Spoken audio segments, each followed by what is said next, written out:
মাত্র কয়েকদিন আগেও সংসদে দাঁড়িয়ে স্বরাষ্ট্রমন্ত্রীকে কঠোর ভাষায় সমালোচনা করে নায়ক বনে গিয়েছিলেন তিনি। সামাজিক মাধ্যমে অনেকে বলেছিলেন, অবশেষে একজন এমপি সত্য কথা বললেন। সেই মানুষটি এবার সবচেয়ে গুরুতর বিতর্কের জন্ম দিলেন। সংসদের মতো জায়গায় দাঁড়িয়ে তিনি ইসলামের ফরজ বিধান, নারীর পর্দা নিয়ে কটূক্তি করলেন। বলছি কুমিল্লার এমপি জনাব মনিরুল হক চৌধুরীর কথা, যিনি ঢাবির আলোচিত অধ্যাপক ডক্টর চৌধুরী সায়মা ফেরদৌসের পিতা হিসেবেও সুপরিচিত। কেবল আলোচনা কিংবা নিন্দাই নয়, এমন ঘটনার পর অনেকেই তার অতীত পরিচয়ও তুলে আনছেন। জানা গেছে মনিরুল হক চৌধুরী 1974 সাল থেকে 1975 সাল পর্যন্ত বাংলাদেশ ছাত্রলীগের সভাপতি ছিলেন। 1988 সালে তৃতীয় জাতীয় সংসদ নির্বাচনে তিনি জাতীয় পার্টির মনোনয়নে কুমিল্লা 9 আসন থেকে প্রথমবারের মতো সংসদ সদস্য নির্বাচিত হয়েছিলেন। 1991 সালের পঞ্চম জাতীয় নির্বাচনে তিনি একই আসন থেকে জাতীয় পার্টির হয়ে পুনরায় সংসদ সদস্য নির্বাচিত হন। 1996 সালের জাতীয় নির্বাচনে তিনি জাতীয় পার্টির প্রার্থী হয়ে পরাজিত হন। পরে তিনি জাতীয় পার্টি হয়ে বাংলাদেশ জাতীয়তাবাদী দলে যোগ দেন। 2001 সালে অষ্টম জাতীয় সংসদ নির্বাচনে তিনি বিএনপির মনোনয়নে কুমিল্লা 9 আসন থেকে সংসদ সদস্য নির্বাচিত হন।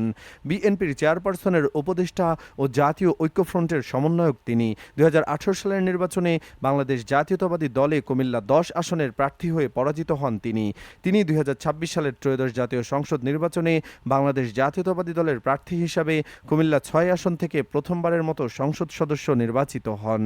তার নির্বাচনী প্রচারণায় ভোটের মাঠে সরব ছিলেন কন্যা ডক্টর চৌধুরী সায়মা ফেরদৌস, যিনি ঢাকা বিশ্ববিদ্যালয়ের আন্তর্জাতিক ব্যবসা বিভাগের একজন অধ্যাপক এবং বাংলাদেশ সরকারি কর্ম কমিশন পিএসসি এর একজন সদস্য।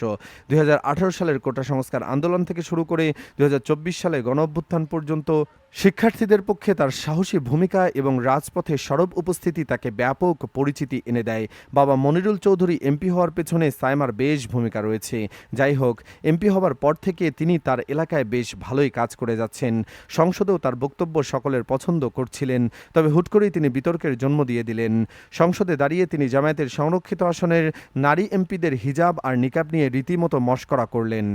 ওনার বক্তব্যটা ছিল অনেকটা এরকম, আপনারা পড়াশোনা করে এমপি হয়েছেন ভালো কথা, কিন্তু আপনারা কারা আমরা তো বুঝলাম না। আপনারা আমাদের দেখতেছেন আর আমরা ওই দিকে তাকালে বুঝতে পারবো না, এটা ঠিক না। কি মারাত্মক জোকস, তাই না? এই কথা শুনে সংসদের পুরুষ এমপিরা তো বটেই, বিএনপির সংরক্ষিত আসনের নারী এমপিরাও হাসিতে ফেটে পড়লেন, টেবিলে চাপড়ে বাহবা দিলেন। একবিংশ শতাব্দীতে এসে নারীর পোশাকের স্বাধীনতা নিয়ে আরেকজন নারী হাসাহাসি করছে, এর চেয়ে হাস্যকর এবং লজ্জাজনক দৃশ্য আর কি বা হতে পারে?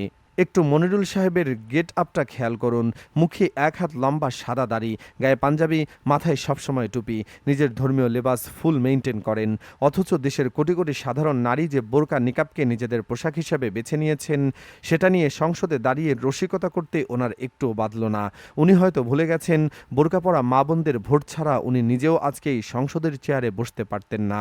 বিশ্ববিদ্যালয় থেকে শুরু করে কর্পোরেট লাইফ, হিজাব বা নিকাব পড়লে আমাদের সমাজের একাংশ নারীদের যেভাবে জাজ করে, কটাক্ষ করে, ঠিক একই ধৃষ্টতা দেখা গেল দেশের সর্বোচ্চ আইনসভায়। একটা দেশের 50% মানুষ কি পড়বে সেটা কি সংসদের কোনো পুরুষ এমপি ঠিক করে দেবে? মতের ভিন্নতা থাকতে পারে, রাজনৈতিক অবস্থানও ভিন্ন হতেই পারে, কিন্তু একজন নারী কি পোশাক পরবেন, কিভাবে নিজেকে উপস্থাপন করবেন, সেটা তার ব্যক্তিগত অধিকার এবং স্বাধীনতার অংশ। সেই স্বাধীনতাকে সম্মান করাই একটি সভ্য সমাজের পরিচয়। এখন প্রশ্ন হলো, আপনি কি মনে করেন, একজন সংসদ সদস্যের এমন মন্তব্য গ্রহণযোগ্য, নাকি ক্ষমা চাওয়ার পর বিষয়টি শেষ হয়ে গেছে? আপনার মতামত অবশ্যই কমেন্টে লিখে জানান। ভিডিওটি তথ্যবহুল মনে হলে একটি লাইক দিন, বন্ধুদের সঙ্গে শেয়ার করুন এবং দেশের গুরুত্বপূর্ণ রাজনৈতিক, সামাজিক এবং সমসাময়িক বিষয় নিয়ে এমন বিশ্লেষণধর্মী ভিডিও পেতে আমাদের চ্যানেলটি সাবস্ক্রাইব করে পাশে থাকুন। আজকের মতো এখানেই বিদায়। সবাই ভালো থাকুন, সুস্থ থাকুন। ধন্যবাদ।